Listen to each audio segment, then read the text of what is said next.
ലോകത്തെ ഏറ്റവും ഡ്രാക്കോണിയനായിട്ടുള്ള വനനിയമമുള്ള ഒരു രാജ്യമാണ് ഇന്ത്യ. അതെന്തുകൊണ്ടാണെന്ന് വെച്ചാൽ വേട്ട അനുവദിക്കാത്ത ഒരേ ഒരു രാജ്യം ഈ ലോകത്ത് വേട്ട അനുവദിക്കാത്ത ഒരേ ഒരു രാജ്യം ഇന്ത്യയാണ്. ഇന്ത്യയിൽ ഏറ്റവും മനുഷ്യവിരുദ്ധമായ ഒരു വനനിയമം നിലനിൽക്കുകയാണ്. ഒരു മനുഷ്യൻ്റെ ഇപ്പം ഞാൻ വേണുവിൻ്റെ വീട്ടിലേക്ക് അതിക്രമിച്ച് കയറുകയാണ്. വേണുവിൻ്റെ വീട്ടിൽ കയറി അതിക്രമിച്ച് വേണുവിനെ ഉപദ്രവിച്ചാൽ ഇന്ത്യൻ ഭരണഘടന എനിക്ക് വേണുവിന് ചില റൈറ്റ്സ് തരുന്നുണ്ട്. വേണുവിനെ ഡിഫെൻഡ് ചെയ്യുക. വേണുവിന് ഒരുപക്ഷെ വേണുവിൻ്റെ വീട് ആക്രമിച്ചാൽ വേണുവിനെ കൊന്നാൽ പോലും അതിനൊരു ഒരു ഇളവുണ്ട്.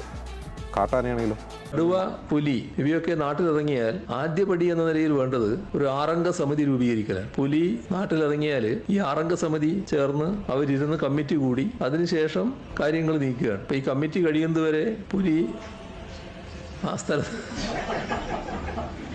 നമ്മുടെ നിയമത്തിന്റെ ഒരു അവസ്ഥയാണ് ഞാൻ പറയുന്നത്. പുലി അവിടെ തന്നെ നിൽക്കുമെന്ന് കാണാൻ പറ്റില്ല.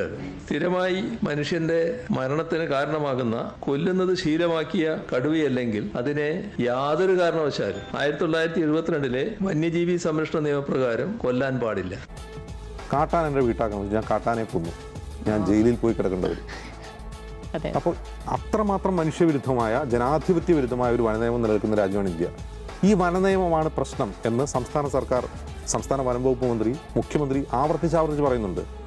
വൈൽഡ് ലൈഫ് ഹ്യൂമൻ കോൺഫ്ലിക്റ്റ് ഏറ്റവും കൂടുതലുള്ള സംസ്ഥാനം എന്ന നിലയിൽ നമ്മുടെ MP-മാർ, പ്രതിപക്ഷത്തിനാണുള്ള MP-മാരിൽ എണ്ണം കൂടുതൽ, അവരെന്ത് ശബ്ദം ഉയർത്തിയിട്ടുണ്ട് പാർലമെന്റിൽ ഇതുവരെ?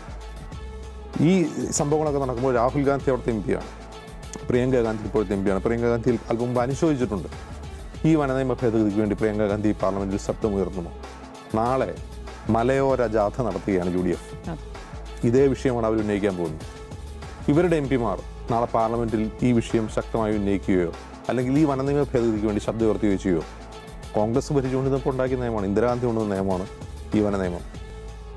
ഇത് ഭേദഗതി ചെയ്യുമോ? ഇതിന് മറുപടി പറയേണ്ടത് സംസ്ഥാനത്തെ പ്രതിപക്ഷമാണ്, കേന്ദ്രത്തിലെ പ്രതിപക്ഷമാണ്. ഇതിനോട് കേന്ദ്ര സർക്കാരിൻ്റെ സമീപനം എന്താണ് എന്ന് പറയേണ്ടത് BJP ആണ്.